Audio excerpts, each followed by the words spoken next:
Good morning. The board meeting of the North Carolina Board of Nursing will now convene. We have a quorum for the meeting. This is an official meeting of the Board of Nursing being conducted in accordance with North Carolina's open meetings law under Article 33C, Chapter 143 of the North Carolina General Statutes. The board recognizes the public's right to attend and observe this meeting. As such, this meeting is being streamed on the board's YouTube channel, as well as being recorded. The board's mission, vision, and values drive our work as a board and serve as a reminder to us as we carry out our business. The mission of the board is to protect the public by regulating the practice of nursing. Our vision is exemplary nursing care for all. In pursuit of our mission and vision, we focus on three core values: equity. We are committed to fairness and justice. Integrity. We act in good faith in protecting the public. And agility. We are responsive to emerging healthcare trends. Moving to item M2 on the agenda, ethics awareness and conflict of interest reminder. In accordance with the State Ethics Act and the Code of Conduct for members of the North Carolina Board of Nursing, it is the duty of every member to avoid both conflicts of interest and appearances of conflict. Does any member have any known conflict of interest or appearance of conflict with respect to any matters coming before the board today? If so, please identify the conflict or appearance of conflict and refrain from any undue participation in the particular matter involved. Seeing none, welcome all board members. Welcome to our guests who are observant today here in the office and on our YouTube channel. Are there any other announcements at this time? Okay. Seeing none, moving to item M4, additions, modifications, reordering. Are there any additions, modifications, or reordering requested at this time? Seeing none, do I have a motion regarding adoption of the consent agenda? Dr. Steele, thank you. Dr. Steele has moved to adopt the consent agenda. Do I have a second? It has been seconded by Diane Lading. I will now call for a vote. All in favor by show of hands? And the vote is unanimous. Thank you. Do I have a motion regarding adoption of the meeting agenda?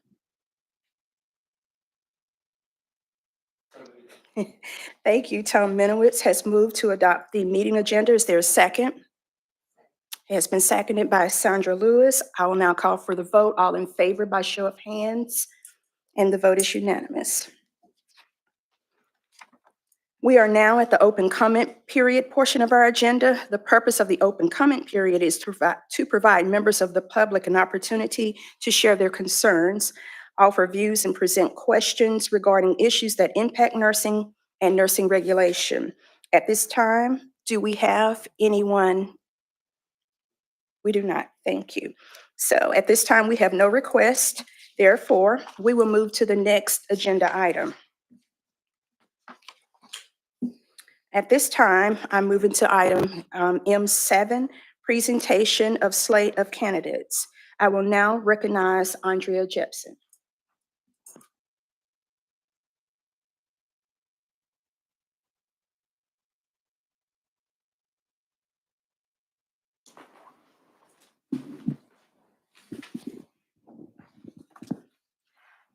No nominations?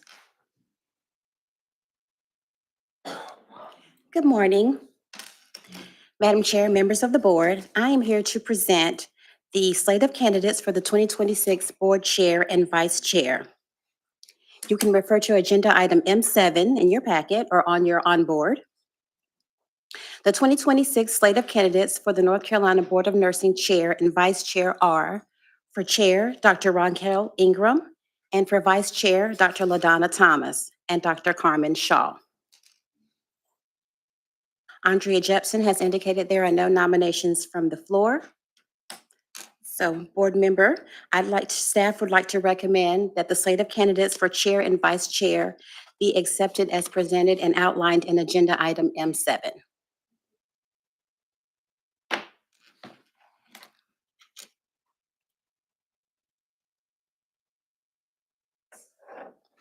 At this time, according to my agenda, Andrea will provide instructions for voting. Madam Chair, before we move to instructions, Yes. I'd like for the candidates to give remarks if they so choose. So, Dr. Ingram, would you like to give remarks? Well, since you asked, let's see, where do I start? This is, if I'm calculating correctly, and I'm going to look at Tom, this is my 6th year. Thank you. Have to depend on someone to tell me how long I've been serving. But this is my 6th year serving on the North Carolina Board of Nursing. It has been an absolute pleasure. I've learned so much, and I practice, but I lost it, so bear with me. Let's see, I have almost 30 years of nursing practice. Let's think about some things that I've done.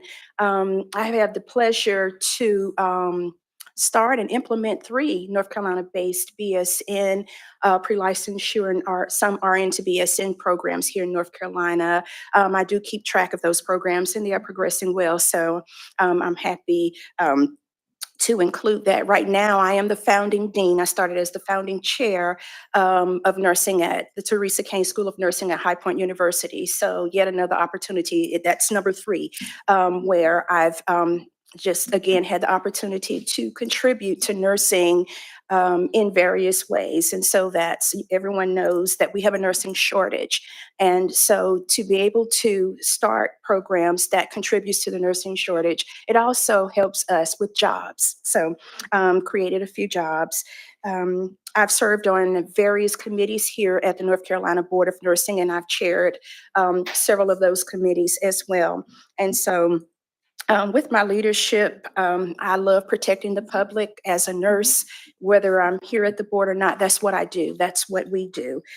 Exemplary nursing care for all, I believe in integrity, equity, and agility, leading with compassion. That has been my theme for the past 2 years with students. And so for those of you who are nurse educators, you understand exactly what I mean with the leading with compassion, but I also lead with compassion here at the North Carolina Board of Nursing.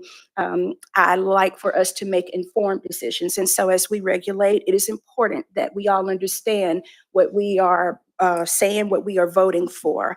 And I love to listen. I love to hear you, board members. You know that you can call and or you can text, or we can have a side meeting, go to dinner, lunch, whatever you want to, so that we can have these conversations, so that we can regulate and protect as we need to. Do I still have more time? Okay. Because I can go on and on, 50 minutes at the most. Thank you so much.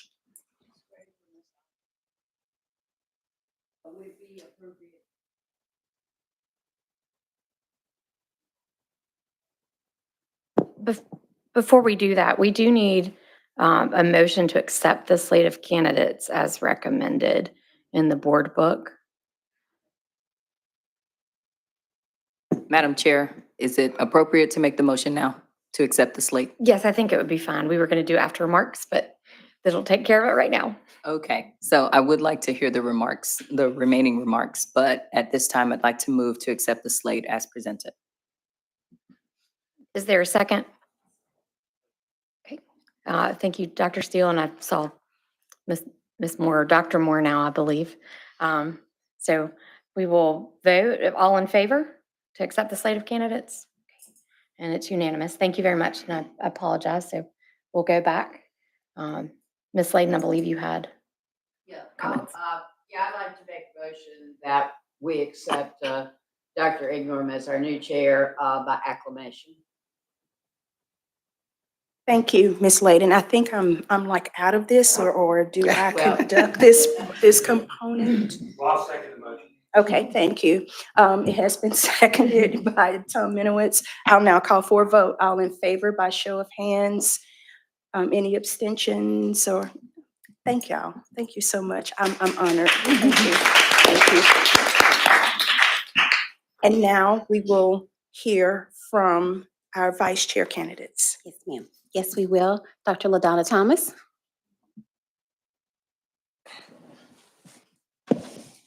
Good morning. If you want something bad enough, you fight for it, work day and night for it, to give up your time, your sleep, and sweat for it. If all that you dream and scheme is about it and life seems so useless and worthless without it, if you gladly sweat for it and fret for it and plan for it and lose terror of the opposition for it, if you simply go after that thing that you want with all your capacity, dream, hope, confidence, and stern pertinacity, if neither cold, famine, poverty, nor gaunt, nor sickness and pain of the body and brain can keep you away from that thing that you want, if dogged and grim you besiege and beset it, with the help of God, you will get it. Greetings, my fellow board members and staff. As a board member for the past 5 years, I am sure you are aware by now that I have a strong affinity for poetry.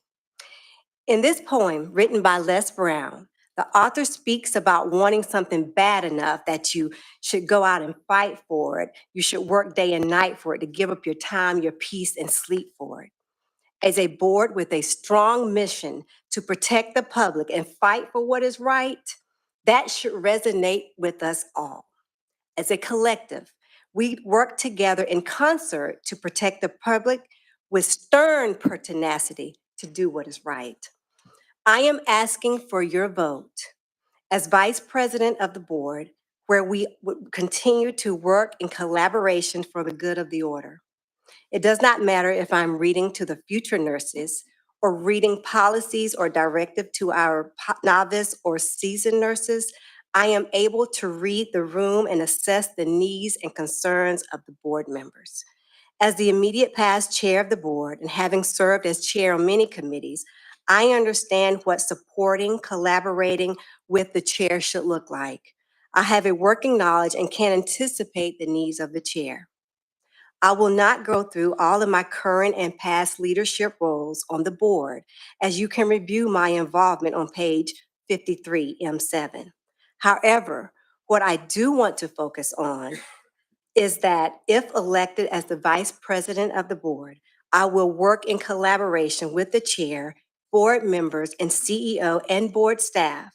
I will listen to understand, lead with an empathetic ear, an empathetic heart, and allow every voice to be heard.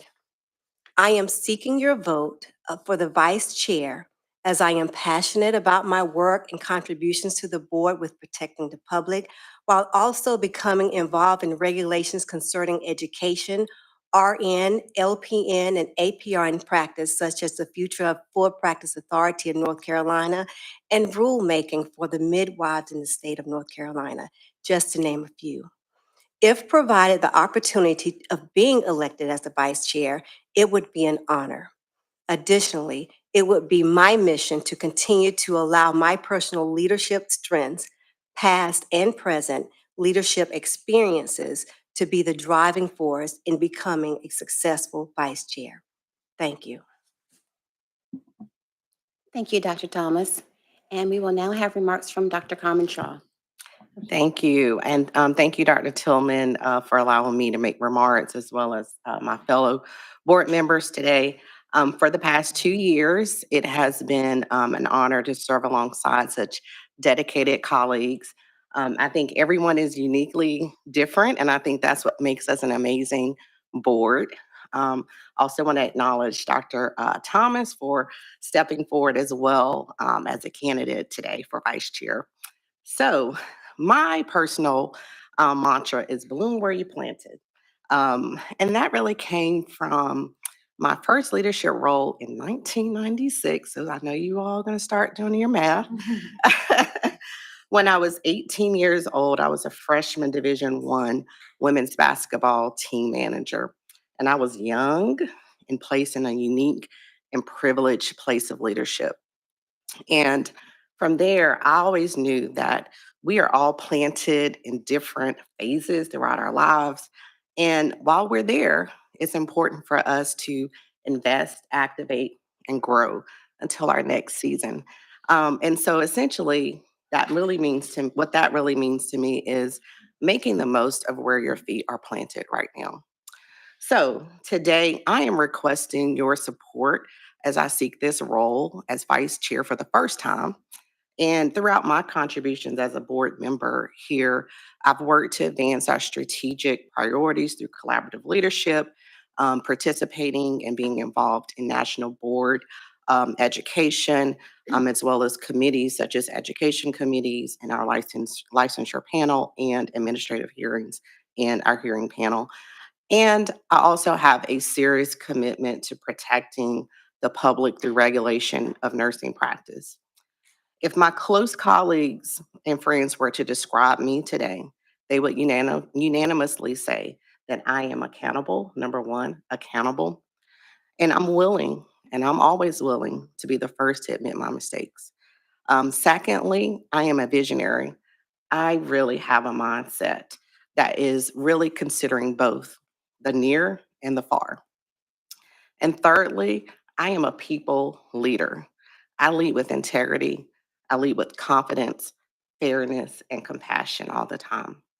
I'm a proud alumnus of Leadership North Carolina, a former Great 100 North Carolina Nurse recipient, and I'm also a co-host of a national nursing podcast, First Best Nurse. It is also important to note that my favorite colors are UNC Charlotte green, and don't throw the darts, Duke blue. So today I would just really appreciate your vote and the chance to keep advancing our shared efforts, encouraging inclusive, respectful dialogue, and supporting the board's long-term vision as your vice chair. So thank you today for listening to my remarks. Thank you, Dr. Shaw. First, I'd like to thank the candidates for their wonderful speeches. As far as elections for the ballot, members will receive an email with the link to vote electronically. Please cast your vote during break or the beginning of lunch. Results of the election will be presented prior to adjournment of today's meeting. Thank you, Madam Chair. Thank you, Chandra. Thank you, Andrea. And thank you, Vice Chair candidates, and thank you, board members, for the opportunity to serve you again. Now we will move to Governance and Finance Committee. I would like to recognize Tom Menowitz as the chair. Committee members include myself, Dr. Raquel Ingram, Dr. Amy Steele, Ms. Arlene Imes, and Dr. LaDonna Thomas. I would also invite Gail Bellamy to come to the table as well. Staff liaisons, I'm so sorry, Angela Ellis, and of course, Gail Bellamy. Tom. Thank you. Good morning, Madam Chair and everybody in attendance. She introduced everybody, so I won't do that again. But I'd like to introduce the Wells Fargo advisors to present the market analysis and investment performance report first. Well, good morning. Thank you all for having us here. So my name is Jessica Christie with Wells Fargo Advisors. I'll do a quick overview of the portfolio that the board has at Wells Fargo, and then Amy will go through a market update. I'm just getting my voice back, so I'm sorry if I'll try to make sure I speak into this, but so quick overview of the existing portfolio. The stock account makes up about 35% of the board's overall portfolio, and the bond account makes up about 65%. One quick note that I'll make on that is the maximum stock exposure that the policy statement does allow. So that is something we are monitoring on a regular basis. We are in contact with Gail about that, at least monthly, to note that. So I just want to note that as a quick thing, that is, we are aware of that. It is at the maximum that the IPS allows, the investment policy statement allows. Okay, some performance numbers for the board's account. So the numbers I'll give, the numbers in front of you are all through the end of July. So through July 31st, the stock account was up 7.83%. It's actually increased since then. I looked at it just the other day. It was up 11.1% as of September 22nd. The bond account through end of July was up 3.19. With falling interest rates, that's actually up even a little bit more through September 22nd as well, up about 5%. Total portfolio up through the end of July, 4.75, through September 22nd, 7.1. So really strong year so far for the board's portfolio. Quick comparisons, S&P 500 through the end of July was up 6.2. Dow Jones Industrial Average was up 4.5. The comparisons there through September, 14.9% for the S&P and 10.4 for the Dow. And then just, I like to give an accurate comparison to the blended stock index that similar to how the stock account is allocated for the board, because it's not just all in S&P 500 stocks. So more accurate comparison would be 8.42% through the end of July. And through September 22nd would be 14.2. Bond index was up 4% through the end of July and 6% through September 22nd. Are there any questions at the moment? Performance, allocation? Okay, I'll let Amy go through market. Good morning, y'all. I'm Amy Earl, also with Thomas Wood Christie Private Wealth Management. I'll do a little bit of a market update. I told Wes I would make him proud today. So I got some tall shoes to fill. A couple of things we always want to remind y'all when we're sitting in front of you is to separate politics from investing. I know there's a lot of news right now, and so we want to just remind you of this. We all have political views and different political views, but the markets overall are politically neutral. So when you hear things going on politically, don't worry about what it's doing to your investments because the markets don't monitor that as much. They more so monitor a couple of things. Number one, the economy. How's the economy doing? How are consumers doing? Are we spending? Is it expensive for us to spend? Because that translates to how businesses will perform. So the economy.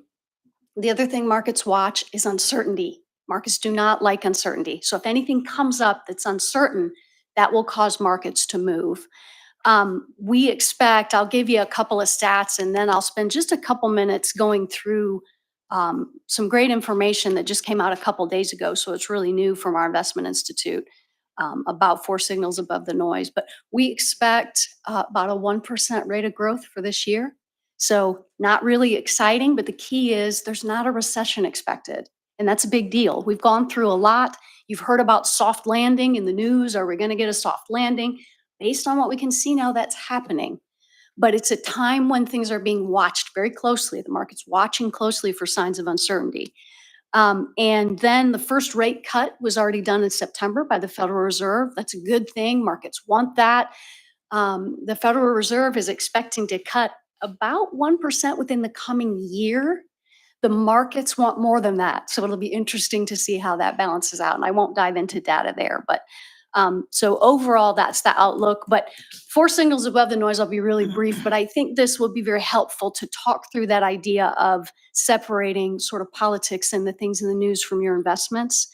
One of the things I wanted to read is a quote from John Bogle. I don't know if you've heard that name. He's very well known in the investing world. He said, "The stock market is a giant distraction from the business of investing." So I think that sort of sums up the things that I wanted to mention.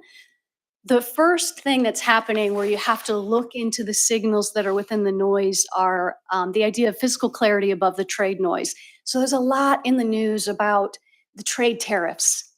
Well, what's happening underneath of that is the Tax Savings Act, called the One Big Beautiful Bill, has been passed. So lots of things going on with that. But when you think about your investments in businesses, that's a good thing because it's a continuation of tax cuts that were already in place. That's important. So that happening is good for business, therefore good for the markets. The second piece is the deregulation that's happening. Again, different issues that can come up with that, but for businesses, they like that. That's good for businesses. So that's strong news for businesses. Another thing that I'm sure you're hearing about in the news is this AI revolution, is spending on AI. We're hearing some numbers now in the news that I don't know about you, but my mind can barely process them. Trillions of dollars, billions of dollars being spent. So there's a lot of that talk. The interesting thing, though, is what this is doing is providing what some are calling a private stimulus of a huge amount. Everybody, we think, oh, well, that's just happening in AI. No, the spending is happening in building things, in energy, in other places. So it's reaching out to other areas of the economy, which is a good thing overall. The interesting thing is this, what they're calling a private stimulus, the money being spent is actually bigger than what was spent back in 08 and 09 for the bailouts that we did. So it's just sort of unprecedented. Now, that isn't without risks, obviously, because AI is still in a phase where it needs to sort of prove itself.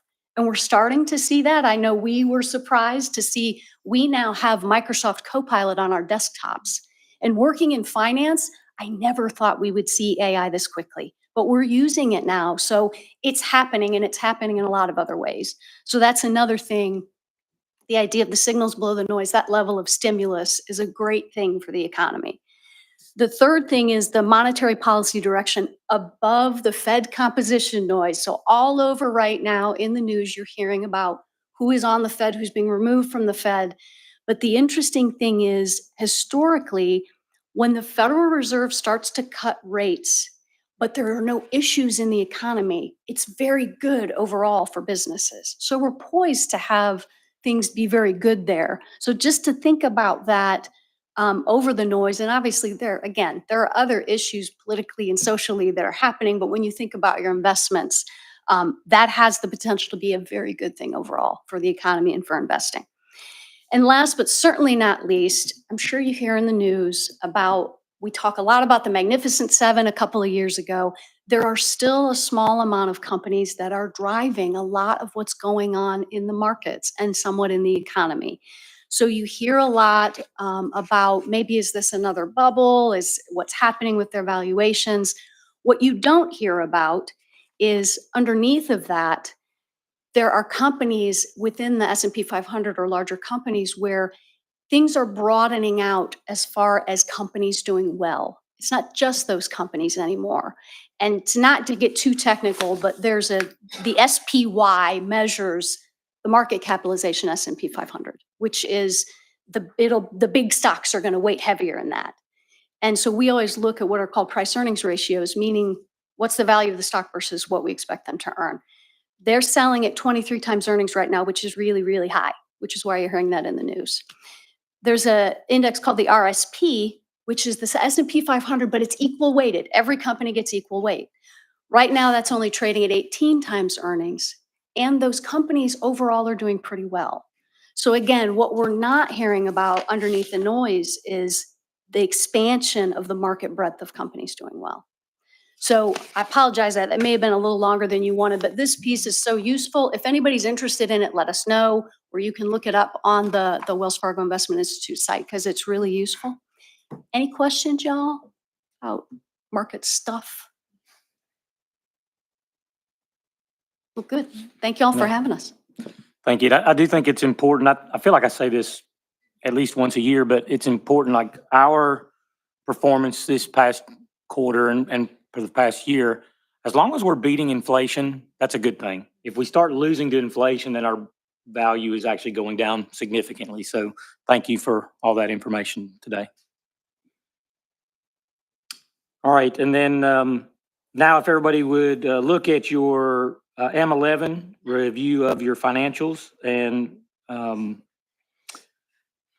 the committee reviewed the following financial statements: a statement of net position, statement of revenue, expenditures, and changes in net position. So I'm sure everybody spent hours looking at that information last night before you went to sleep. Would anybody like to make comments on that? Gail, do you have anything to say specifically about these? Okay, all right, good. So the statement of net position summarizes the financial position as of June 30th, 2025. The assets totaled $31,297,640. The liabilities totaled $10,759,071. The net position totaled $20,538,569. The statement of revenue, expenditures, and changes in net position. So what that is it details how the financial position changed during the fourth quarter of our fiscal year. Operating revenue totals of $12,173,005, which was an increase of $203,657, or a 1.7% increase. Non-operating revenue from investments totaled $1,779,250. So our expenditures totaled $12,475,317, an increase of $132,442, or a 1.07% over the same period. So there was a difference there. The resultant change is a net position of $1,476,938. Is everybody bored with all those numbers now? Your mind just jumbled up. So the key financial performance indicators are as follows. The change in net position. The target performance measure is a positive change in a net position for fiscal year 2024-25. There was a 7.8% increase in net position. Operating reserve, also known as working capital, is a measure of available cash to finance daily operations. The key performance indicator is to sustain a cash flow reserve equivalent to 6 months of operational expenses. Actual operating reserve totals 14.57 months of operations. So that's a good thing. Debt to asset ratio is an indicator that assesses the board's capacity to meet its financial commitments during an economic downturn. The recommended debt to asset ratio is less than or equal to 50%. And our actual debt to asset ratio is 34.38%. Liquidity, also known as a quick ratio, is a metric that assesses whether the North Carolina Board of Nursing is capable of fulfilling its short-term liabilities due within 1 year. The desired liquidity ratio is 2-to-1, representing the assets to liability. Actual liquidity ratio is 5.16-to-1. So again, all good news. For fiscal year 24-25, key financial indicators were met and exceeded. Any questions, comments, gripes, complaints about that? None? Okay. So if you guys would take a quick look at M12, which is a donation request, I'm going to pass it over to Dr. Tillman for just a moment to present this. Thank you, Mr. Minowitz. So we have received a donation request from NCNA, North Carolina Nurses Association, who is our advocacy for nursing. And they have requested a donation for their Leadership Academy. This was started in 2012.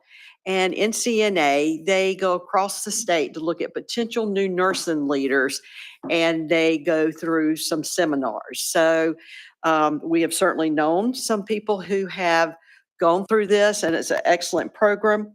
So when this was brought to the Finance Committee, they voted in favor of it. And when our consultants go out and present, sometimes they're given a donation. So we have a fund that we keep this donation. Right now, it's up to $1,000.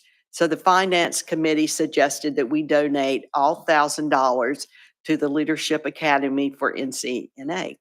So full board will need to vote. So I will turn it back over to Madam Chair that she can call for the vote. Thank you, Dr. Tillman. So is there any further discussion? Okay, seeing none, this is a committee recommendation, so we do not need a second. And so now I will call for a vote. All in favor by show of hands. And the vote is unanimous. Thank you. Okay, so, well, thank you, Tom, for such a great report. It's always good to know that you meet your financial goals, but when you exceed them, that's even better. So, and thank you, Gail, as well, for making certain that we remain there. I will now turn it over to Dr. Crystal Tillman, who will give us her Executive Officer Activities Report. Right. Thank you, Madam Chair. And it's so nice to have a sense of humor when you give the financial report, Mr. Minowitz. It kind of lightens the mood, and Wells Fargo as well. So thank you for that. So welcome to our last board meeting of 2025. It's hard to believe. So it's also wrapping up our strategic plan that was from 2022 to 2025.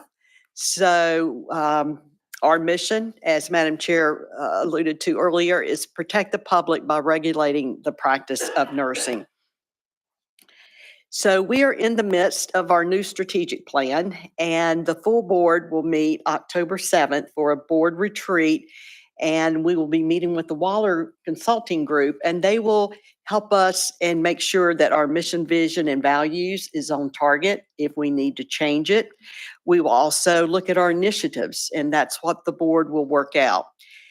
There are surveys being done as we speak, and they're doing the analysis. So when you meet on October 7th, the Waller Group will give you an overview of the surveys, and then we will get into discussions and small working group to be able to move forward with the strategic plan. So that's October 7th. And then staff will work on the objectives and targets. Oh, I'm sorry, October the 8th. Okay, sorry. Change your calendars, so. Yes, yes. Y'all were getting nervous, weren't you? A little bit. Yeah. And that's why we have our trusted chief legal officer to Oh, my keep calendar. everyone straight. Yes, thank you.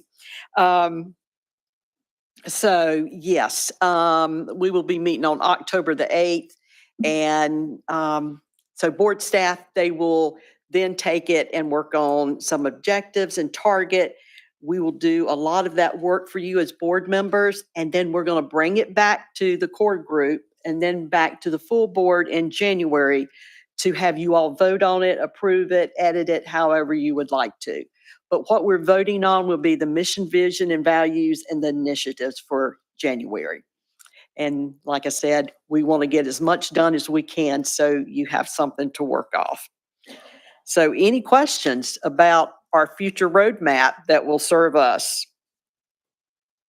No? Okay.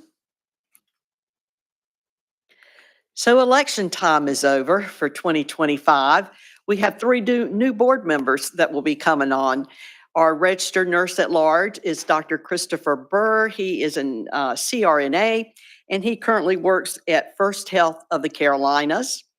Our practical nurse educator is Kelly Dahl, and she works at Rowan Cabarrus. Now, if you're not from that neck of the woods, you'll hear people say, because Dr. Steele knows, they come out, completely mispronounce it, but it's Rowan Cabarrus. So anyway, so delighted to have a new seat for Kelly because that seat was vacant this year. And then our third is a licensed practical nurse, Dacia Thompson, and she works at the VA in Fayetteville. So that will give us 3 board members now that work at VAs over the state. So we look forward to working with them. We have 3 new board staff that we are welcoming, and our first is Dr. Jenna Caparel. She is a nurse practitioner as well, so we welcome her. She will be working with Stacy in practice, and also with Kimberly. Dr. Luciana will be working with her as an APR and consultant, so she's able to do both. And as I was talking to Dr. Caparel this morning, I said, well, that's a beautiful name. She said, well, it's Greek. And she said, well, it was better than my maiden name. And I said, oh, what was your maiden name? And so can you please share with us your maiden name? I said, well, Jenna, I could barely spell that. So, she said, well, and they're both Greek names. So yes, love it. And then we have 2 new people in licensure. And the reason we have 2 new people is because the current licensure people have moved up within the organization. So that's wonderful that we can promote people and move to different areas. So we have Michelle Tillman. She is here today. Michelle, if you will stand up. Hi, thank you. And Melody Feezy. And that sounds like a good Italian name, and I don't believe she's here today. So Michelle, if you get some of my emails, feel free to answer them, and and I'll do the same if I get some of yours. How about that? Definitely want to recognize 3 ladies that retired this year from the board. I mean, it's amazing at the longevity here. And so Chris King in IT worked here for 25 years. Joyce Winstead, who was director of practice, started off in education, worked here for 18 years. And then finally, Candy Elliott, that just retired a couple weeks ago, 20 years. So we thank them for their service to the Board of Nursing and their longevity, and we will certainly miss all 3 of them. A big congratulations. You are now Dr. Angela Moore.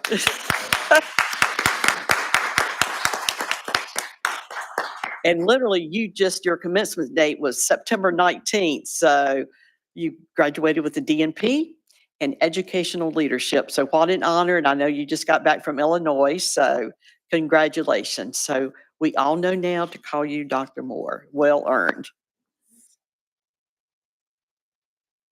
You know, we should have probably had you wear your regalia today so we could all admire you. So. And then board members. Board members are always out about the state doing things. I like for them to send in things or photos. But the first photo here is Dr. Thomas and her son Logan. She was at the African American Cultural Festival here in Raleigh, and she read her book, and Logan showed the pictures. And she had a booth where she sold the book and would autograph it as well. And then other board members, we have Ms. Arlene Imes and Dr. Thomas again, representing the Minority Nurse Alliance of North Carolina, and I believe that was in Durham. Okay. Thank you for representing. Then Madam Chair and I, we were able to, in August, be our two delegates for the Delegate Assembly, our annual meeting for NCSBN. And it's always an honor to be a delegate because we're able to vote for the future of the organization. And then this is a photo of all the board members and staff that attended. We had a great group there. I believe we had 6 board members and 6 staff. And Sarah was actually, Dr. Griffin, you were there for a different conference. And it's like, oh, come on, just slide in for the photo and enjoy the day. So that's great. She is able to get on it as well. And then I serve as the chair of the NCLEX committee. And so I was pleased to bring an update about the NCLEX exam committee, or NEC as we call it. I presented the new 2026 RN and PN plan, which percentages will remain the same, and it will go into effect April 1st of 2026. I also received my 5-year award from Dr. Phyllis Johnson, she's the executive officer from Mississippi, and it was an honor to get my 5-year award for that. So very pleased. And we had Dr. Kimberly Luciana. She gave a presentation for the APR and practice consultant APR seminar. And so we appreciate her doing that. And you are getting to be quite known for your APRN ability. So it's always a pleasure when NCSBN asks one of our staff to speak. So I know Dr. Lewis presented at mid-year and now Dr. Luciana. So thank you for that. And then we just had a couple of weeks ago, Dr. Sarah Griffin. She presented at the NCNA conference, and she presented before the entire conference attendees. She did an excellent job educating everyone on the updates of the Board of Nursing.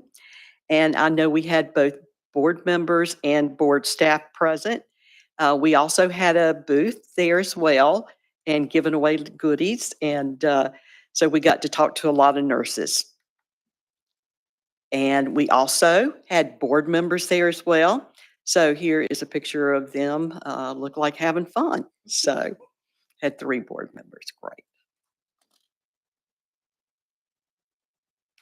So as the 2025 legislative session is wrapping up this year, the North Carolina Board of Nursing's bill, House Bill 399, Senate Bill 286, it's for the fee ceiling increase.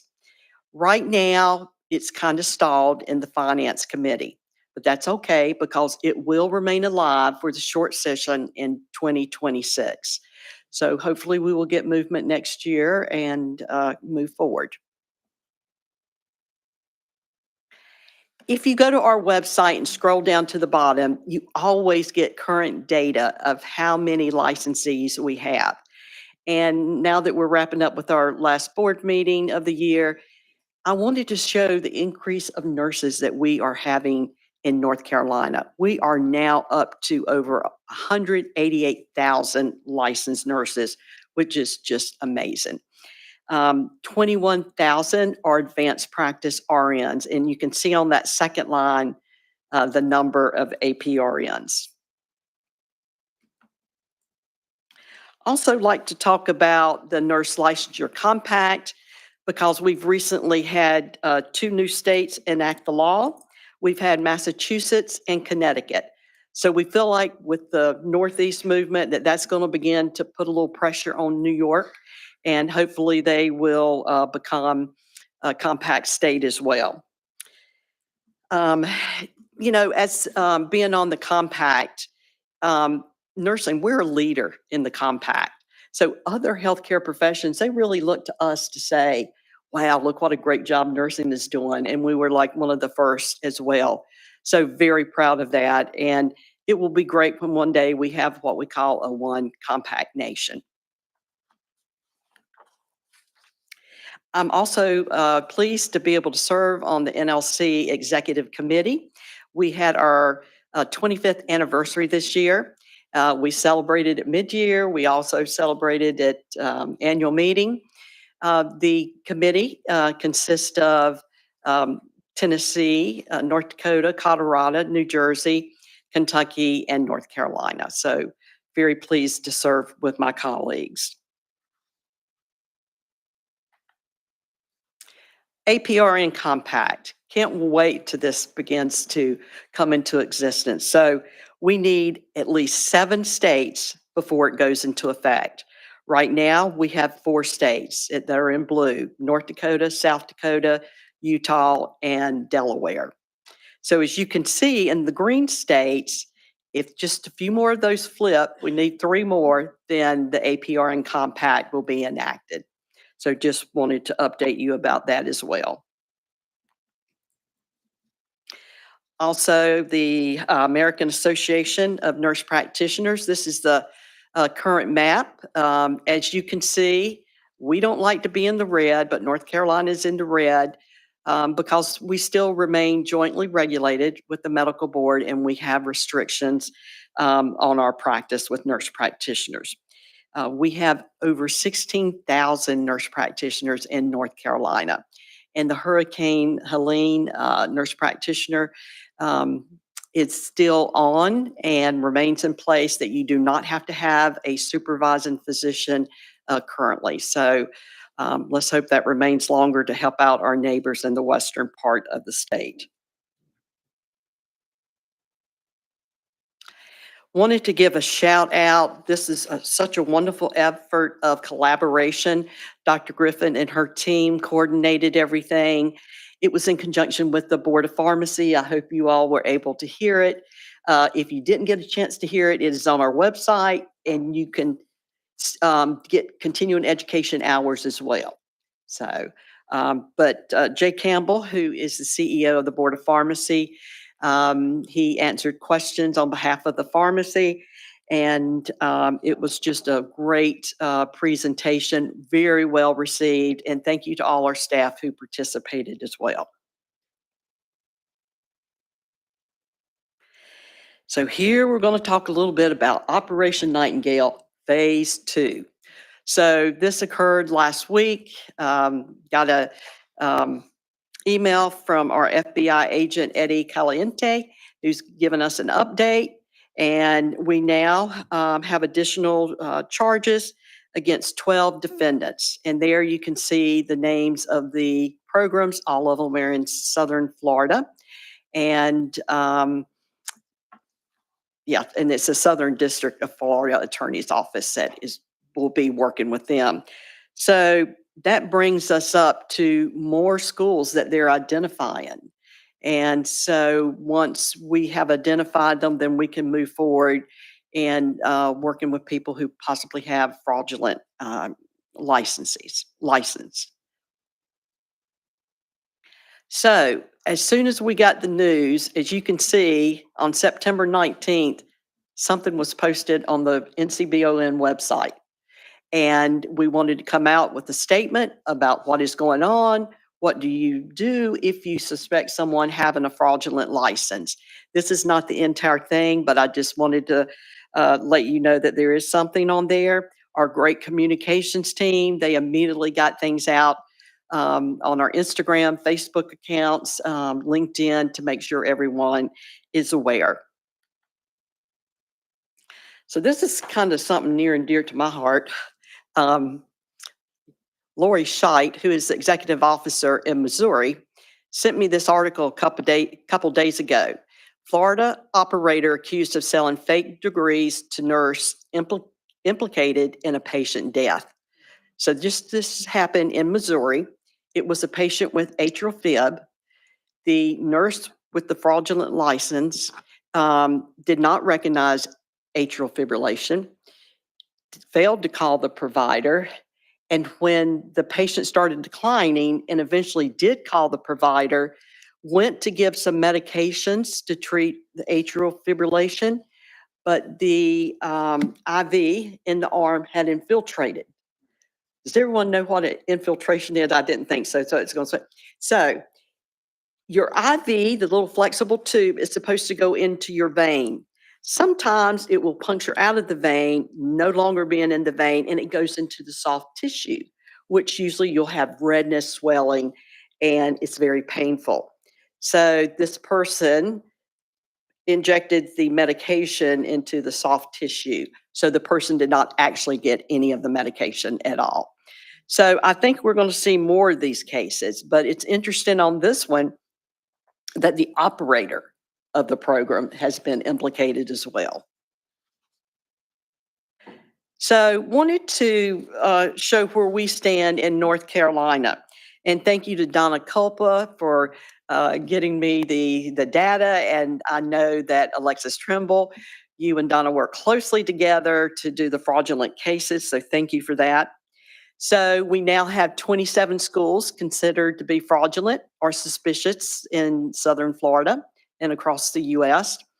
We have had 74 cases thus far, and it breaks down into, we've had 5 cases that was no further action, 1 dismissal after hearing, 3 that had signed consent order after set for the hearing, 3 denials, and 4 set for hearing through the end of the year, and 1 set for hearing and continuance. Also wanted to let everyone know about our 2026 Education Summit. Dr. Lewis and her team will be hosting this year at the McKimmons Center in Raleigh. And actually, Madam Chair is the one that requested that we meet in person so we could have that synergy, talking with other nursing programs, and just be back in person because it's been quite a few years. So we're excited to meet again in person. And so more will be posted, and certainly registration will be available. That will be online. And just again, following our social media sites, we are everywhere. So thank you, communications team, for keeping everyone updated. And now I'm going to turn it over to Angela, and Dr. Griffin to talk a little bit about wrapping up our strategic plan for 22 and 25. Madam CEO, may we ask questions Sure. about your presentation? Okay, Yes. I just had 2. So with the cases for Nightingale, what happened to the remainder of the 74 cases? Because the numbers that added up to about maybe 25 Right, or right. less. They're still pending. Oh, pending. Okay. Yes. That yeah. was the first question. The second question is regarding the APRNs. And I know you said we have about 21,000. How do they, or do you have a sense of how they feel about the joint regulation between the North Carolina Board of Nursing and the medical board in our state versus other states? Like, how do they respond to that? And is it a deterrent or is it not a factor? Yes. Nurse practitioners dislike it very much. It is a barrier. It is a deterrent. You have to have a supervising physician. And right now, the current climate is you have to pay most of the times this supervising physician. And it can go all the way up to $10,000, $15,000 or more per year. And this is just for consultation. We keep data and, nurse practitioners have been proven to be safe and effective. I think we've all seen nurse practitioners and hopefully received great care. Our numbers are growing leaps and bounds for nurse practitioners. So, and working with upcoming sessions and NCNA, our advocacy, they're the ones that move forward with what we call the SAVE Act to try and have full practice authority for nurse practitioners and for all APRNs. Yes, Dr. Shaw. Yes, I have a question going back to the Nightingale work. Is there any, from a board perspective, is there any thoughts about how employers of nurses in the state of North Carolina can, approach or address this problem from an employer perspective, maybe with guidance or recommendation from the North Carolina Board of Nursing? Because I do believe that they're starting to hear and see this more. And as we see more cases, examples of what you've shown, those are the concerns that they have, and maybe they may not be able to get to it. You all may not be able to get to it as quickly, but, employers are hiring nurses. And so is there any future thoughts about how maybe the Board of Nursing can, provide any guidance to the employers of North Yes. Carolina? And so, no, I'm unable to go back.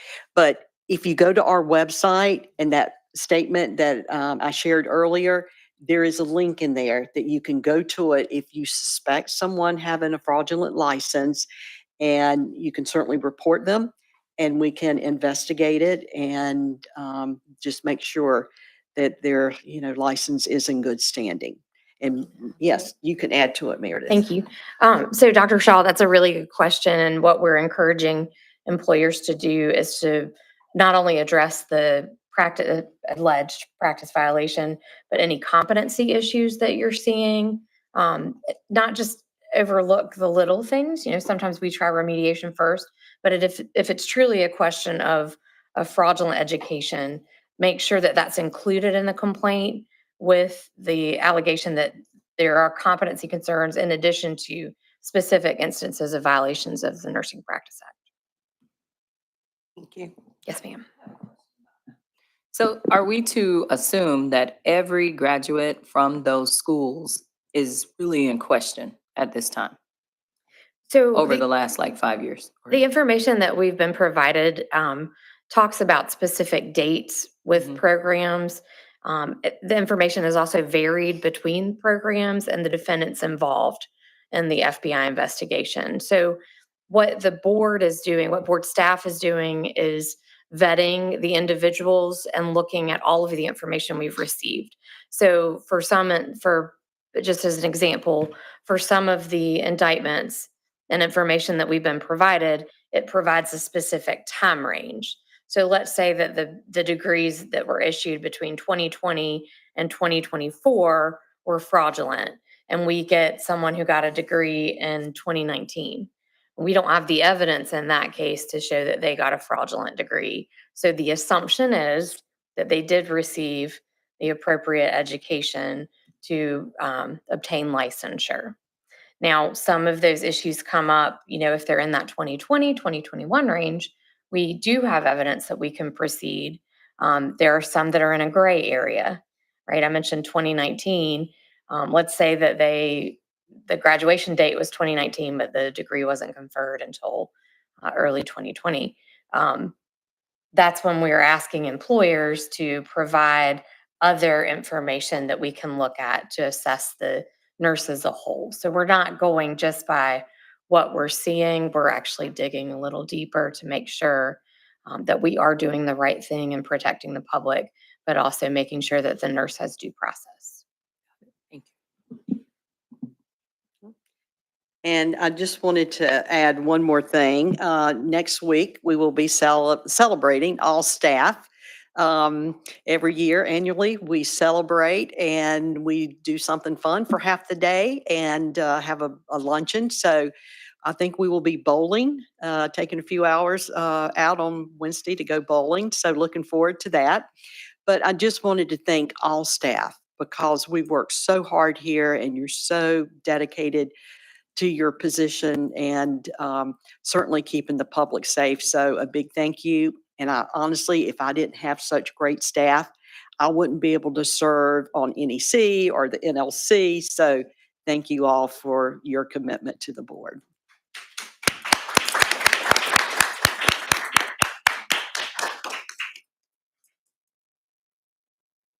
Because you don't like to say something, but I also think that Dr. Tillman, your support encourages us to step up and do that. So I'm very appreciative, and I know other Oh. staff are as well. Thank you.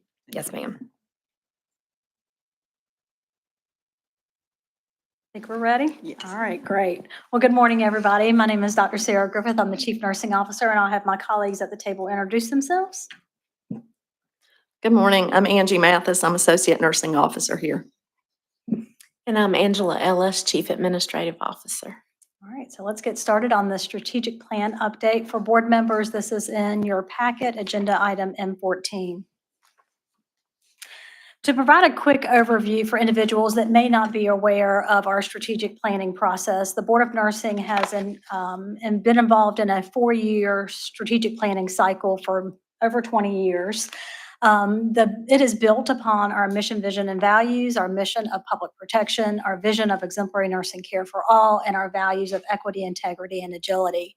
We engage with board members, staff, stakeholders, collaborators in order to receive information from those individuals so that we can build upon our strategic plan.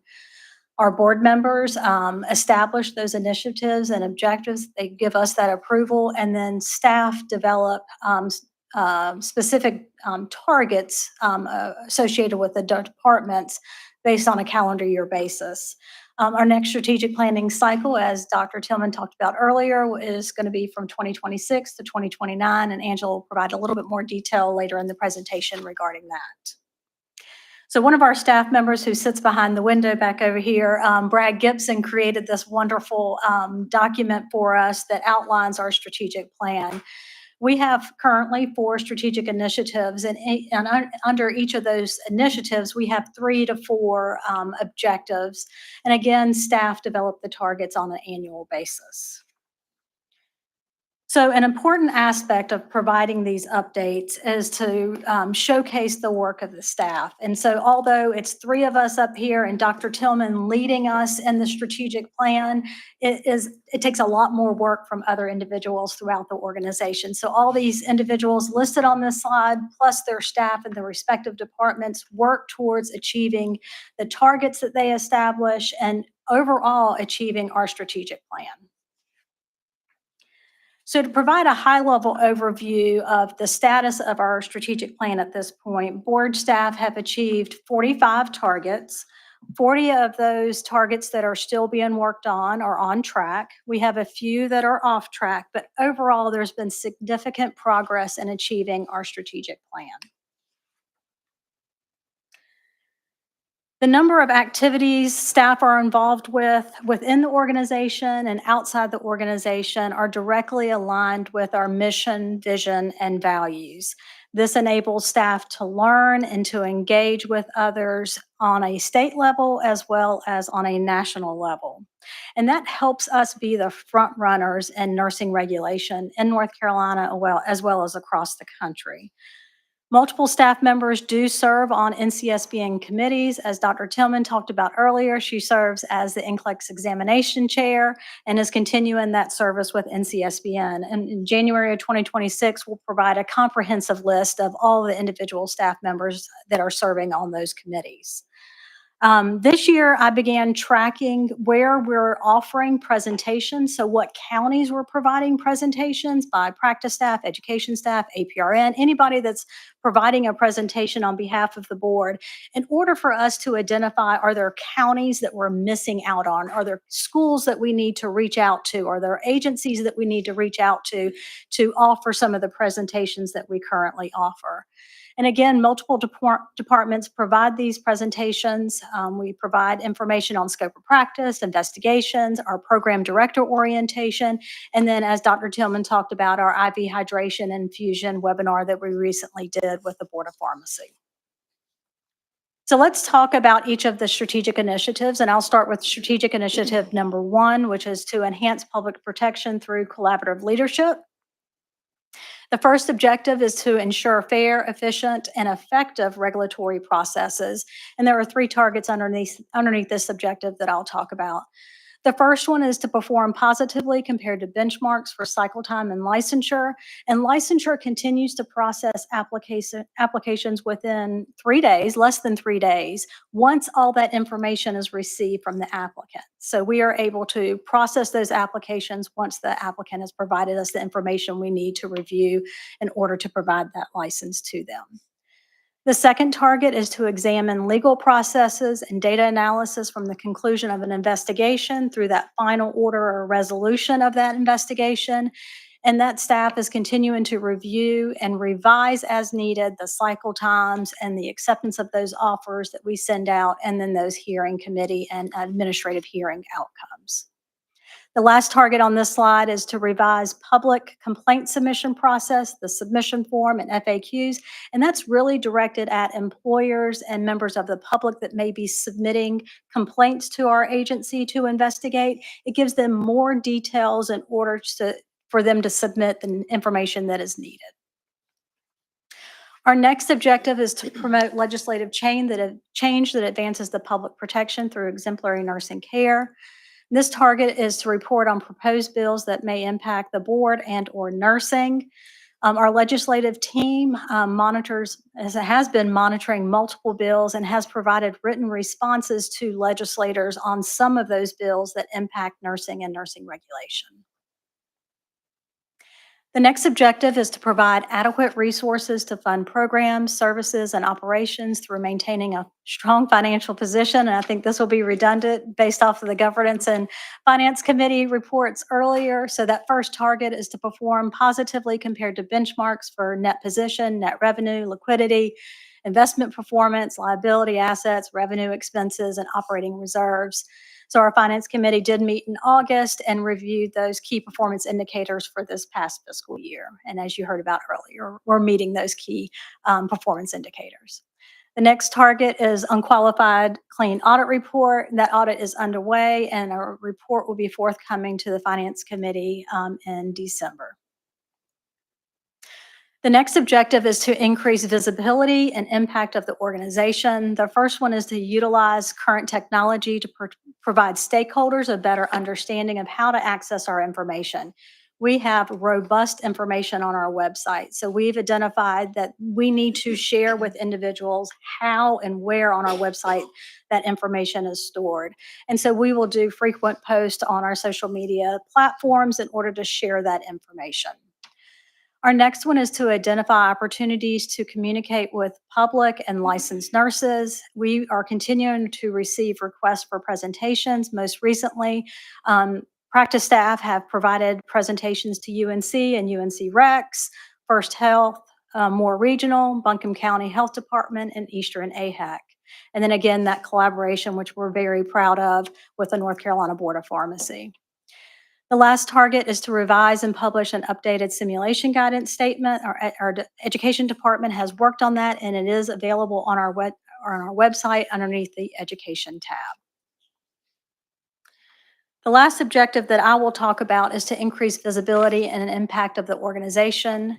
And again, talking about our social media platforms, we have seen an uptick in the number of individuals that are following us. Any type of vendor opportunity we have, we are talking with nurses about following us on social media, because we are frequently sharing information that we want them to know. And so as you can see in all these numbers, we're seeing that increase. Again, we're seeing that increase on our YouTube page as well, because we're recording these meetings so individuals can access that information and see the decisions that are being made at a board level. The last target is to provide education sessions for nursing students. We've provided presentations for Central Carolina Community College, UNC Chapel Hill, Fayetteville Technical Community College, most recently Johnston Community College. And I will pass the next presentation off to Angie. Thank you, Dr. Griffith. Let me back up. So our second strategic initiative is advance best practices in nursing regulation. So I'll talk about a couple of objectives. The first one, serve as a catalyst for the delivery of innovations in education and practice. And this target that I'm talking about here is in reference to the Education and Practice Committee charge. And as some of you know that were here last month, the EP committee met to review medication aid rules. And the next meeting is scheduled for November 12th, I believe, and that will include stakeholders that are involved in medication aid role. And just to remind you that we don't manage the list of medication aids. Those are specific to certain provider types, and it's with DHSR, but we do approve the faculty and training requirements. The next objective, conduct, utilize, and disseminate research that expands evidence for regulation. And this target relates to medication-assisted treatment research study for nurses with substance use disorder. The manuscript's being prepared for submission, and they are looking to submit it to Journal of Nursing Regulation and possibly a second journal as well. Ensure current and evolving roles and responsibilities of nursing align with regulation. The first target relates to our position statements here.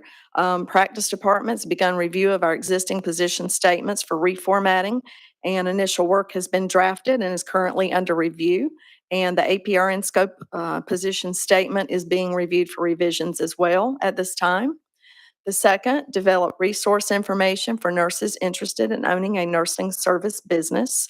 We're continuing to have discussions and plans to change to enhance the information that we share with nurses and the public about starting a nursing-related business.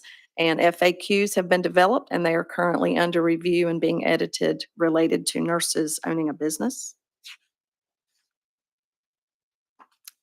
The next objective, identify and address issues in nursing related to the opioid epidemic, substance use disorders, and mental health. The first target, identify and expand options for mutual support groups for nurses in our alternative program and our discipline program. And Allison Bailey and her team, they continue to add providers and places for this on this list to expand options for our nurses to attend mutual support groups. The next target refers to the list that you hear us talk about that we get from DHHS. It's a DHHS requirement that folks that are prescribing controlled substances have to have everything appropriately on file with DHHS, and they run queries from time to time to see if what's being imported at pharmacies in terms of prescribers matches what DHHS has on file. They continue to send us reports, and Dr. Louisana and I have been working to share information with nurses if they're on that list. Again, it's not our rule, it's not in our law, but we're sharing the information with our licensees that are on this list, directing them to reach out to DHHS to get any clarifications in place for why something's not quite matching up. Now I'll turn it over to Angela, I believe. Thank you, Angie. So I'm going to be discussing strategic initiative number 3, cultivate an organization that supports diversity, equity, and inclusion. The objective here is to promote a diverse organizational environment that fosters creativity, innovation, and outstanding leadership. We encourage professional development, leadership preparedness, and succession planning. So we have multiple staff enrolled in the ICRS courses offered by NCSBN. We have staff who have attended the NCSBN Discipline Case Management, Mid-Year Meeting, Annual Delegate Assembly, and of course the NCNA Annual Conference. We currently have 4 staff in the NCONL Emerging Leaders Program, each of which have completed the program and are now working with a mentor for the next year. And just as a reminder under this, we have had several staff development initiatives related to this strategic initiative internally over the course of the strategic plan. The next objective, to strengthen collaborative relationships with diverse external stakeholders. The target, enhance information sharing through participation with diverse external stakeholders. So we have staff serving on external work groups such as the Capital Area Workforce Development, NC Future of Nursing Action Coalition, NC Institute of Medicine, and NCSBN committees. We had 2 staff members attend the NCIOM annual meeting. Dr. Kimberly Luciana presented at the Voices and Views Knowledge Luncheon. She gave an overview of challenges, opportunities, and beneficial characteristics that she believes makes an effective APRN practice consultant.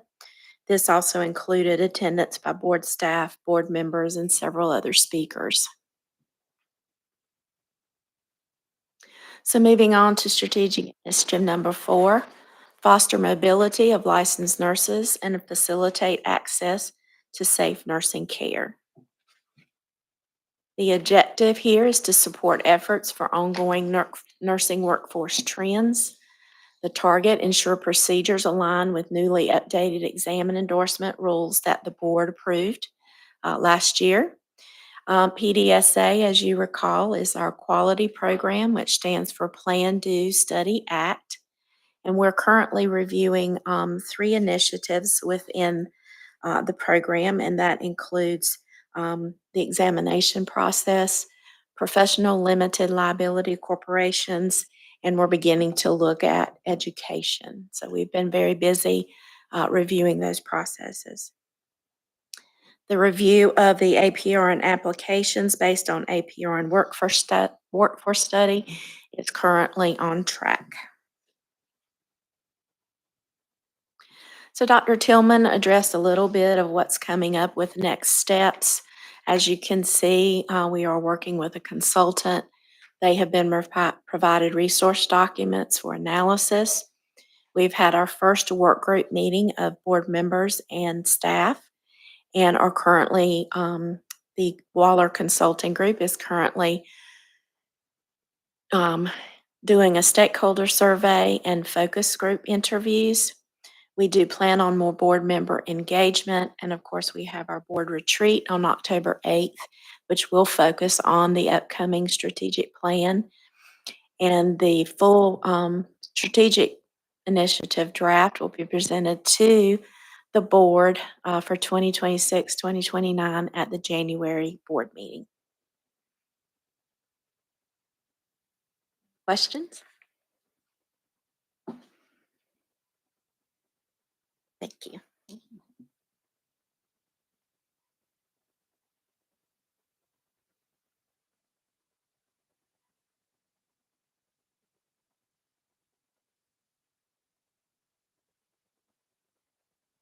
So if you'll go ahead, and we'll take a break after you. Yes. All right, we'll get the slide presentation up. And I'll be presenting the annual scorecard summary, and you have, I believe, in your packet, lots of graphs and lines and pie charts. So I'll try to give you a 20,000-foot view so you don't feel like you're inundated with more numbers. We've heard a lot of numbers this morning. So first of all, I have to give a special thanks to these individuals. This report is only possible because of the work of staff who have collected data throughout the year, helped review data before this for this presentation. And I have to give a special appreciation to Christina Bridges and Jenny Davis and IT for helping to pull all of this data together. So I'm going to highlight a few things in licensure, first of all. So I'm just going to try to give you what to focus on, so don't get too hung up on I can't see that number, I can't see this number. I'm going to give you, like I said, the 20,000-foot view. The first pie chart just shows our currently licensed workforce that could potentially work, that hold an active license. It's 88% RNs, 12% LPNs, and as Dr. Tillman had pointed out earlier, you can always go to our website and find real-time data on the number of actual licensees in the state. It's updated continuously. As of September 1st, we had 187,851 total nurses. The LPNs continue to trend down just a little each month. But interestingly, in August, because we do look at these numbers every single month, there was just a slight uptick in August.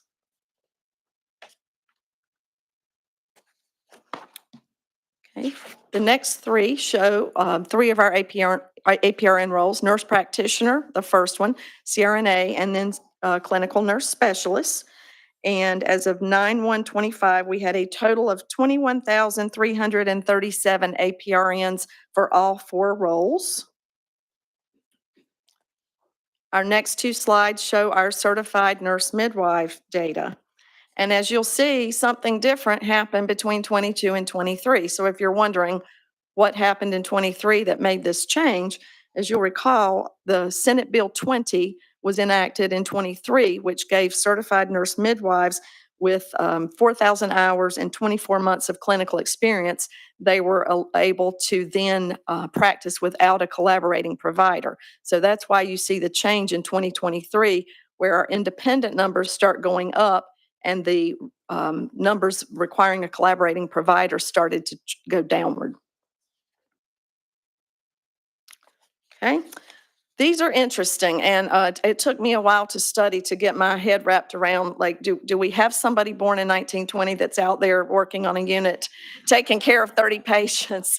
So I'll try to break this down. These are folks that hold a license. This is not folks actually in the workforce. Obviously, most would be, but they are in buckets. So for the 1920 bucket, for example, that includes folks born between 20 and 35. So that's how these buckets are arranged.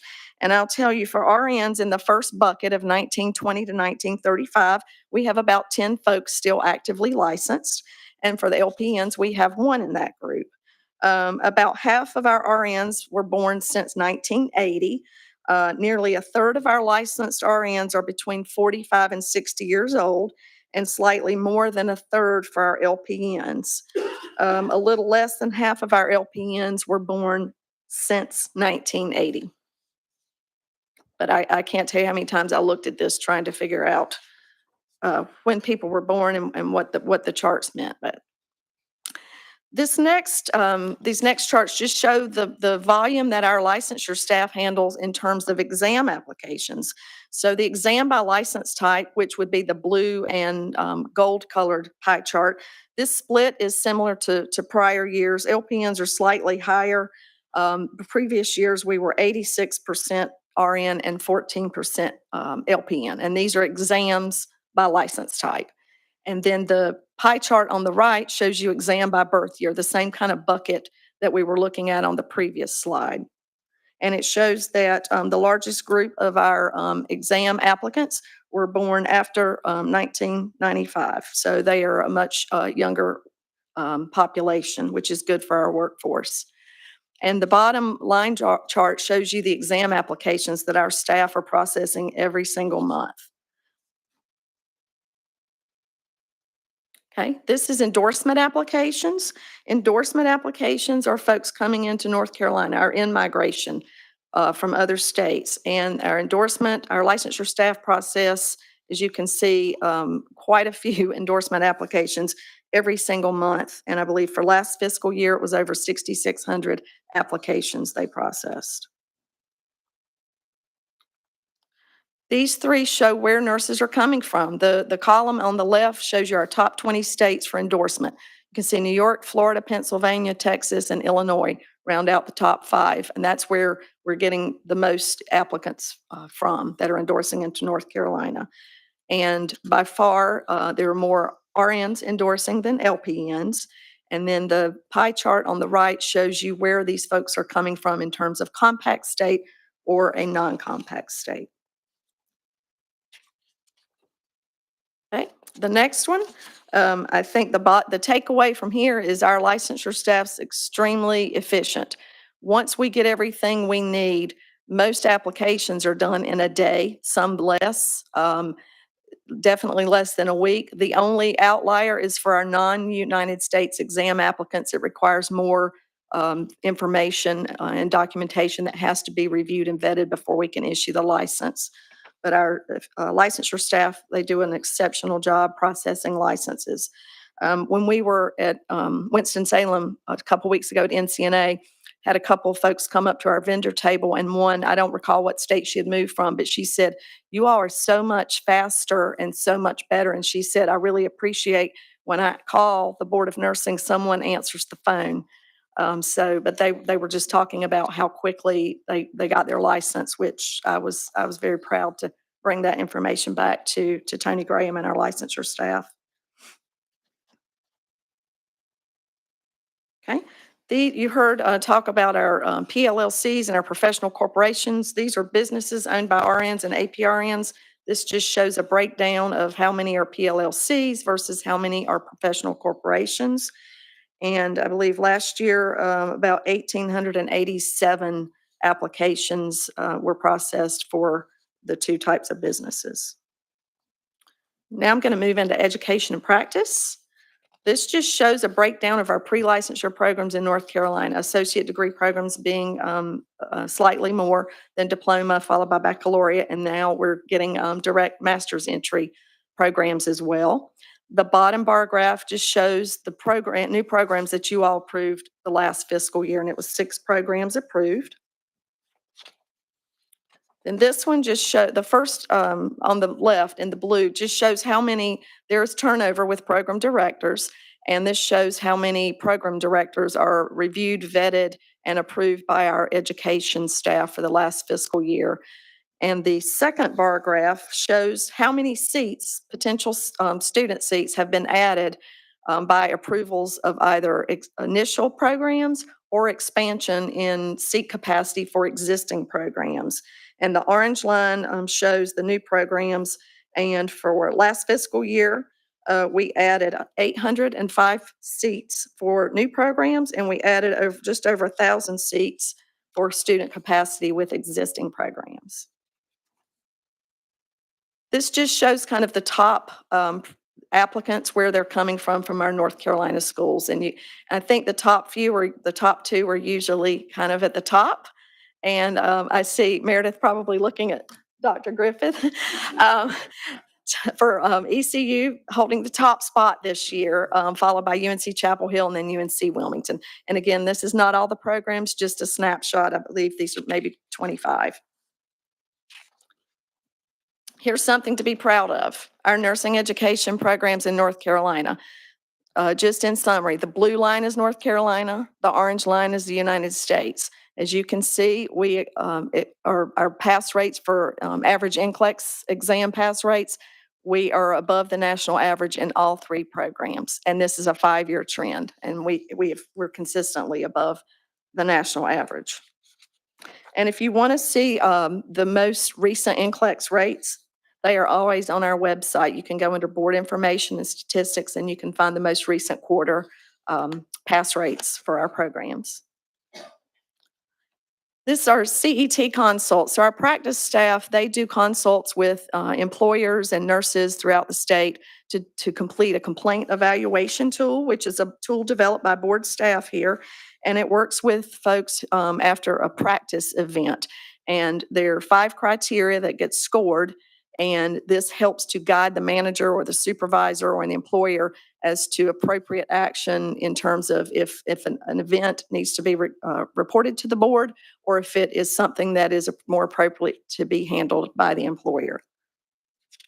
And for the past quarter, the most common topics coming to our practice consultants were LPN scope in acute care, RN scope of practice, just in general, and nurses traveling or accompanying their clients on trips. So those were kind of the top 3 most commonly topics where they were questioned. They got phone calls or emails asking for consultative advice.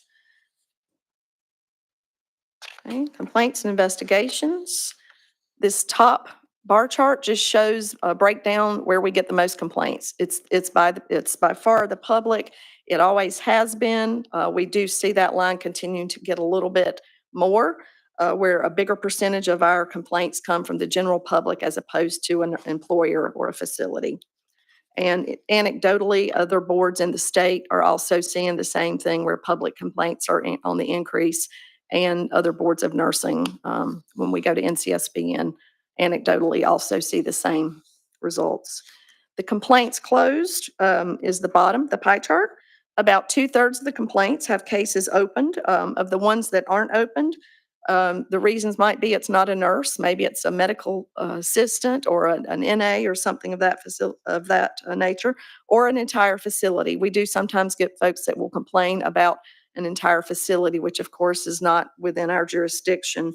But 2/3 of the complaints get a full case opened. This next chart, you'll recall, Dr. Tillman always has this in her presentation. These are the investigative phase cycle times, breakdown by the primary allegation. The purple bar represents the days for the cycle time, and the cycle time for cases that we have full control over is 105 days, which is phenomenal. It's just about 3.5 months. For something like a criminal charge that we are awaiting, a criminal case to be adjudicated, the time goes a little bit higher, and it's about just over 5 months when you add those allegations in as well. Okay, our case resolution, this just shows cases closed by license type. This would include cases that come before the board as well as cases that are resolved by staff and don't have to come before the full board. As you can see, just under 2/3 involve permanent RNs. I think one thing to note on this, and the slice would be so small, but for our certified nurse midwives, remember we were talking about Senate Bill 20 that expanded their ability to practice if they had experience without a collaborating physician. We have not seen an increase in complaints involving certified nurse midwives since that bill went active. And I think that's it. Okay. This just shows the breakdown for the last fiscal year of the cases that came before you all formally. And of course, the board staff and Meredith and her team, they resolve a whole lot more cases that don't come before you, but this just shows the breakdown of the 112 cases that actually came before you on settlement, licensure review panel, or hearing, or committee or administrative hearing. This is just the top outcomes, not every single outcome for cases that were resolved, and this includes anything that was contested, came before you as board members, or anything that was resolved and that did not require an appearance before you. And just less than 1% of all of our licensees are actually disciplined. So I think that's a huge thing to keep in mind. We have a lot of licensees. Of course, we're the largest licensing board in the state. And sometimes maybe when you're coming to panel and to settlement and things, the number's high, but when you look at it in relationship to our total licensees, the percentage is very low that actually get reported, and of that are disciplined. And last but not least, we're going to look at our compliance and monitoring. And this is a lot, so I'm just going to kind of summarize. The top pie chart just shows you the current breakdown of folks being monitored by our compliance staff. And the takeaway is that the largest percentage in the top is our programs for nurses with substance use disorder. So the largest being discipline and alternative program. And then the bottom two pie charts show for the last fiscal year nurses that entered compliance or began monitoring, and it just talks about by the monitoring type. So NDCO would of course be a non-disciplinary consent order, and the PCO would be a published consent order, which would be discipline, and it would be published on the board's website. And then the last shows folks exiting compliance. So this would be the out-migration. And as you can see in the top, 86% of licensees who are exiting compliance did so because they successfully completed the terms of their order, which is great. And the 14% would be folks that were terminated because of non-compliance. Some of those you're familiar with when they come to hearing for show cause hearings, for example. Okay. Questions? Any questions for Angie? Thank you so much. Thank you. Excellent report. At this time, board members, we will take a break and reconvene at approximately 10:45. Thank you.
Oh.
Good morning.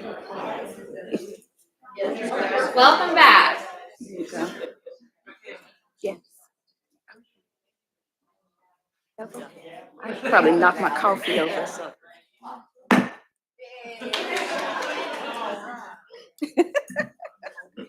Okay, stop it.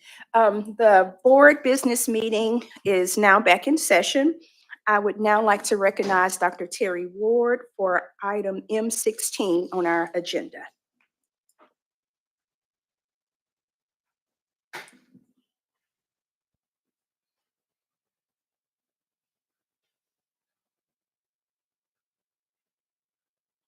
Madam Chair, members of the board, I would like to present to you a summary report with a request from Western Carolina University to establish a direct master's entry nursing program and receive initial approval. Joining me at the table is Dr. Terica Durbin. She is the current program director at Western Carolina University.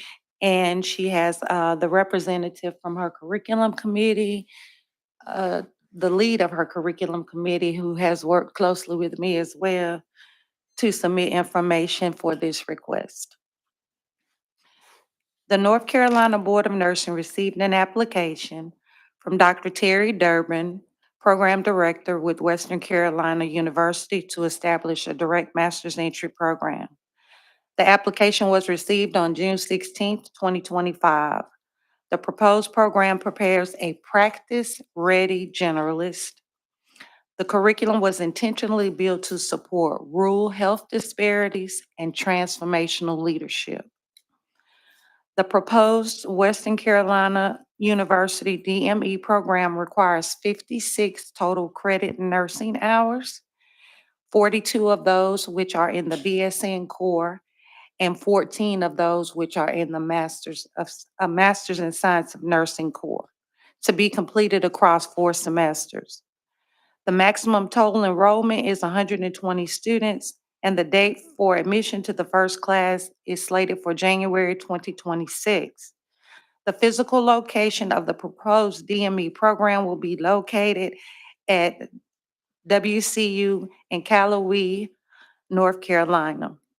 The first graduating class of the DME students is scheduled for December 2027.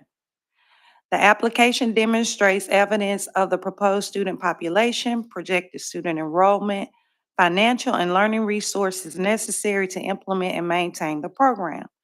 The current physical facilities are adequate to support the program and the needs of the students and faculty. The program has support from administration, including the Board of Trustees, the Chief Administrative Officer, and the Dean of Health Sciences. The site visit on July 28th, 2025 confirmed that information in the application was accurate and no recommendations were made as a result of the visit. Other essential items that I would like to state is that the application included a proposed total curriculum with a program philosophy statement, program and course objectives, course descriptions, course syllabi, written total plan for total program evaluation, student policies, the program director VTI, and agreements with clinical agents. There are currently existing programs at Western Carolina. The status of the other programs at the institution are as follows. The Western Carolina currently has a Bachelor's of Science in Nursing program and an accelerated baccalaureate entry option with full approval status. And the current enrollment for the BSN program is 95 students. The NCLEX pass rate at Western Carolina is currently 100%. The application includes a plan to maintain both the BSN and the ABSN entry option. The student support services offer a range of academic support services, including tutoring, career counseling, and disability services. Additionally, financial and mental health counseling are available along with programs focused on health and wellness. The clinical agencies are confirmed for approval and utilization for the proposed program.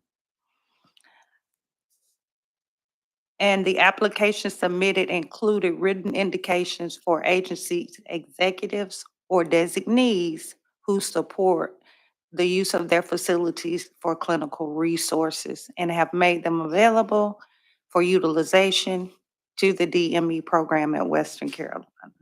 Based on that information presented, my recommendation is that Western Carolina University program be granted initial approval with a maximum total enrollment of 120 students beginning in January 2026.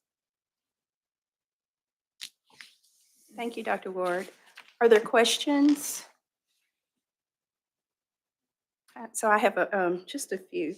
So, Dr. Durbin and curriculum. We Dr. didn't- Amy Putnam. My name's Dr. Amy Putnam. Dr. Putnam, okay. I'll take Um, curriculum though. Okay, I'll go all by that. right. So you have a BSN and an accelerated option as well. Yes, ma'am. And so with your DME program, you have a total of 56 nursing credits with 42 being BSN core credits. Yes, How ma'am. does the DME core compare to the BSN and the ABSN in terms of the numbers, the So credit hours? our ABSN and TBSN core have more credits than our DME program does. The DME program has a different focus. So that was one area where we were able to not reduce content, but streamline content. And second, we have a rather traditional faculty at Western, and it is challenging to get traditional faculty members to give up anything in nursing curriculum. So we are currently working on our traditional BSN and our accelerated BSN, recognizing that we're probably putting the students through more credits than they need, honestly. Now, our results speak for themselves. So, sometimes if it's not broke, you shouldn't fix it. But we have to be realistic about where we are and what this generation of students is seeking, right? Because if they don't come to nursing school, we won't have any nurses. And so, we're looking at that. Okay. And do you think eventually, like with your accelerated, those who apply to accelerated, and you're shaking your head like them wanting to, like transition directly over to DME, would that potentially be a possibility? There wouldn't be any reason to do that. So our thinking is that, and Dr. Putnam, please weigh in if I've missed anything. Our thinking is that there's a need for both distinct pathways in our region, because if you want to be a nurse practitioner, if you want an advanced practice role, CRNA nurse practitioner, nurse midwife, psych mental health nurse practitioner, those programs by and large now are BSN to DNP. So the accelerated BSN makes sense for that. There's no leg up for having a master's degree. Our ABSN program is very, very affordable. Students can work while they're in the program. We have students successfully working part-time while they're in the program, and it's located in Asheville. Our DME program will give a master's degree. It's designed for those students that want to perhaps have a role at the bedside, but then a leadership role. Many of the folks that do leadership roles in in the nonprofits that serve so many of the rural areas in our area do a part-time bedside, part-time leadership role. This will be perfect for those students. There's a tremendous demand for nurses with second skill sets. So the social work nursing combination is highly sought after. We have a Bachelor of Science in Social Work in within our College of Health and Human Sciences. So that student coming over and getting a Master's of Science in nursing, and that would be their end goal, right? The master's degree. The master's degree will be a little more expensive because it's a graduate degree. Our undergraduate degrees are very, very affordable at Western. There will be the addition of a project, and it'll be more challenging for those students to work. So we feel that the students will need good advising as to the pathway that they're going to take. But we think that both pathways are supportable. Excellent. My last question. Are you doing for the DME traditional semester, so fall, spring, or is there also a summer component?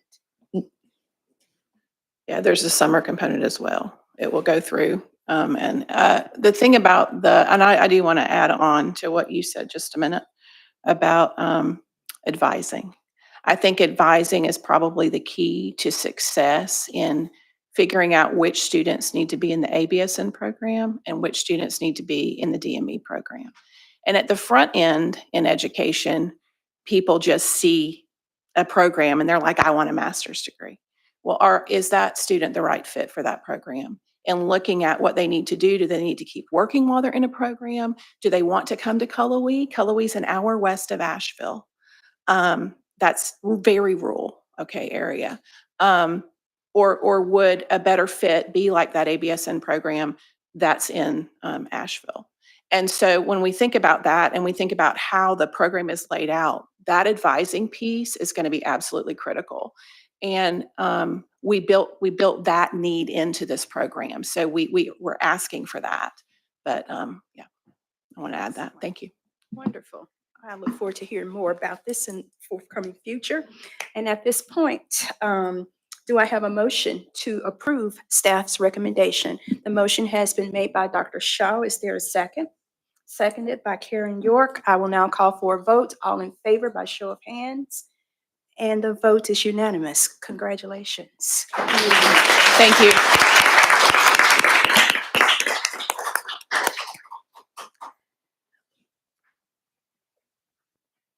I will now recognize Stacy Thompson to come forward for the Education and Practice Committee report.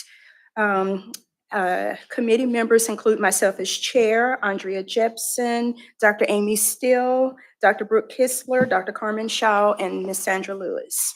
Stacy. Thank you, Madam Chair. In January 2025, the board charged the Education and Practice Committee to provide education on the law, reviewing the administrative code rules, and explore best practices related to the medication aid role, and which this charge may include recommendations for revisions to the rules for the board. So at the committee meeting held on August 20th, 2025, board staff presented information and applicable research related to the role of the medication aid to the Education and Practice Committee members for review. Board staff created a resource meeting book and provided summaries of salient points.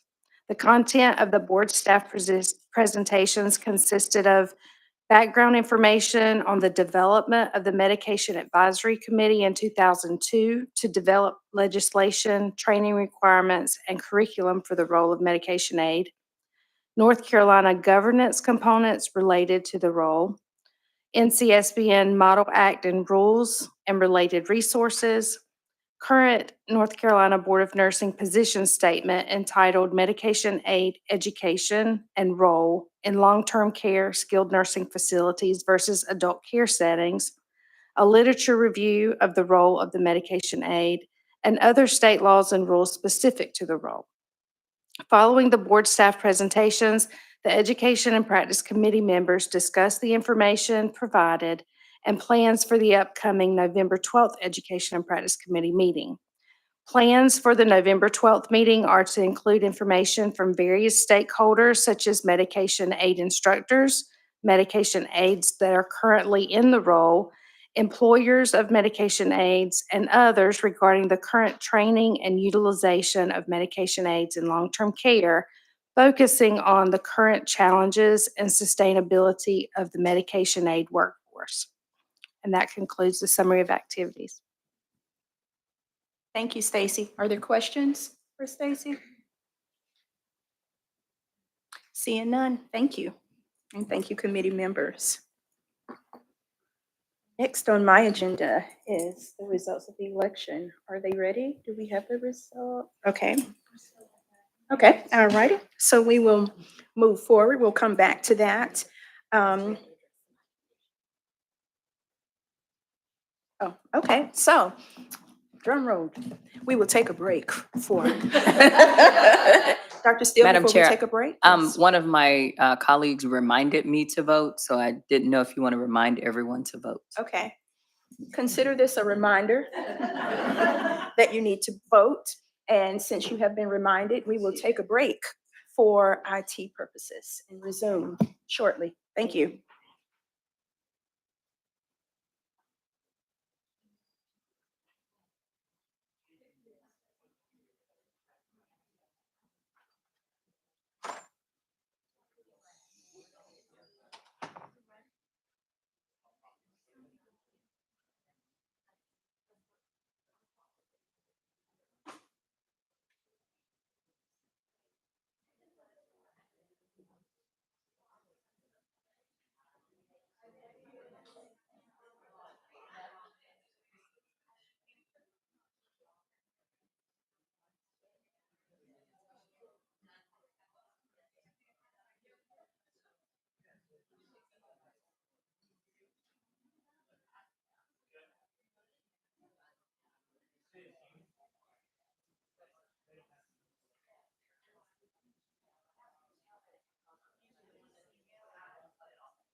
So board members, we're going to go ahead and do a paper ballot vote, just to make sure there's no electronic glitches that may have influenced or affected the election. So we're considering this a revote. If you will go ahead and make your selection for vice chair on the paper ballot that Mr. Hallett is passing out. Ms. Ellis will be picking them up, and then Ms. Soderberg and I will be validating the results outside of this room. Thank you, and I apologize for the glitch.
I don't like going through those two doors.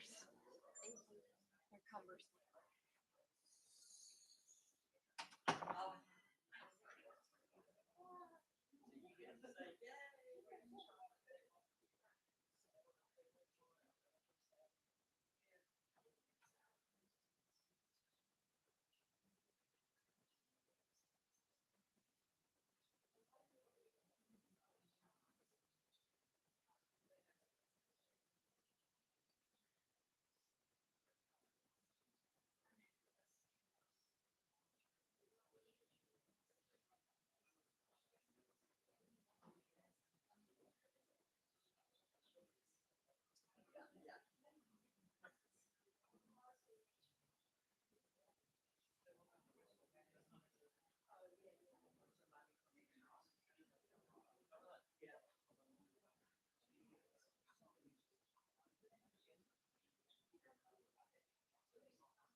Okay. I would like to call the meeting back to order. Thank you so much for your patience. And we now have our results of election of officers. So I will share slow motion.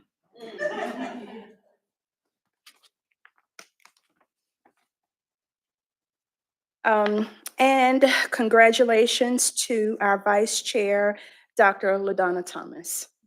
Congratulations.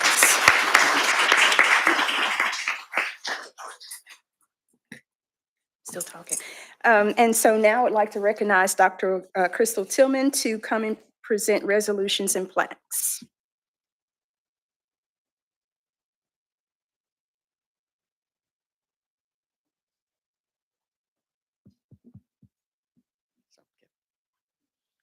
This is always a privilege and honor to be able to give out the awards to the outgoing board members. So I would like to ask that Cheryl Wheeler and Sandra Lewis please come up beside me.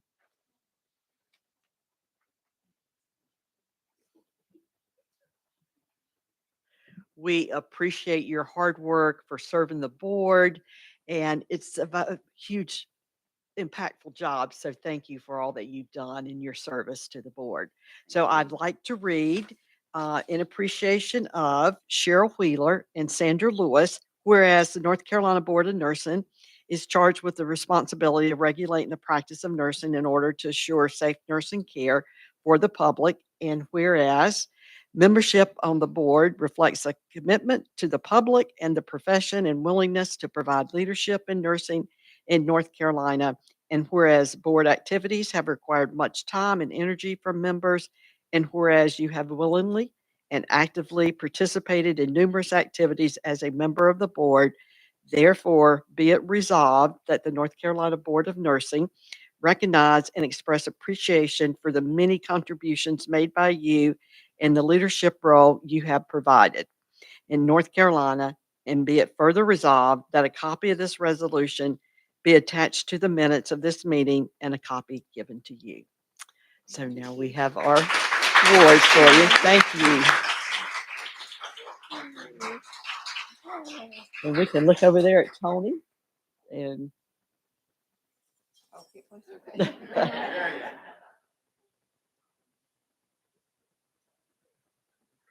Thank you. Thank you so much. Oh, thank you for your service, both of you. And now I'd like to give the presentation of the plaque to the chair. The Board of Nursing recognizes the chair of the Board of Nursing for their work during the current year. At this time, I'd like to recognize Dr. Raquel Ingram. Thank you so much for your service to the board as well. Thank you. And you have the plaque as well. There you go. Right. Oh. Tony's going to keep it straight.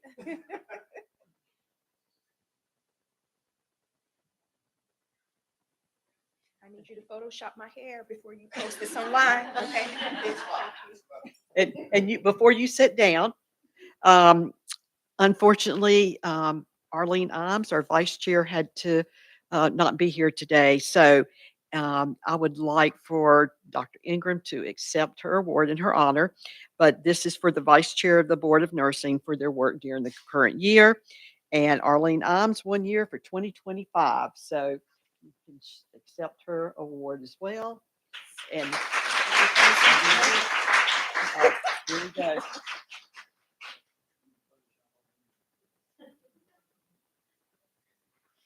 Tom, you are too funny. I heard you say Photoshop, Arlene.